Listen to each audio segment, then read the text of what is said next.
দেশের যে অবস্থা, এখন বাইরে যাওয়াটা ঠিক হবে না। মা, আমার তো এইচএসসি শেষ, আইএলটিএসও তো করতে হবে। মা, আমারও কিন্তু আন্ডারগ্রেড শেষের দিকে। তোমাকে কিন্তু বলেছিলাম আমি পিটিই করব। না, দেশের যে অবস্থা, এখন বাইরে যাওয়া যাবে না। তারপরেও তোমরা তোমাদের বাবার সাথে কথা বলো। বাবা, আমি আর ও তো আইএলটিএস আর পিটিই করব, এন্ড আমরা ডিসাইড করেছি মেন্টরসেই করব। না না,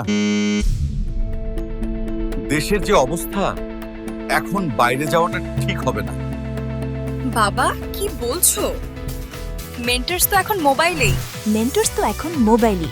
বাসায় বসেই মেন্টরসের বেস্ট ইন ক্লাস প্রিপারেশন নিন মেন্টরস লার্নিংয়ে। আইএলটিএস অথবা পিটিই, স্পোকেন ইংলিশ কিংবা গ্রামার অ্যান্ড রাইটিং, সব প্রবলেমের সলিউশন থাকছে অনলাইনেই। দেশের অবস্থা যেমনই হোক, বাইরের বিশ্ববিদ্যালয়ের ডেডলাইন কিন্তু থেমে থাকবে না।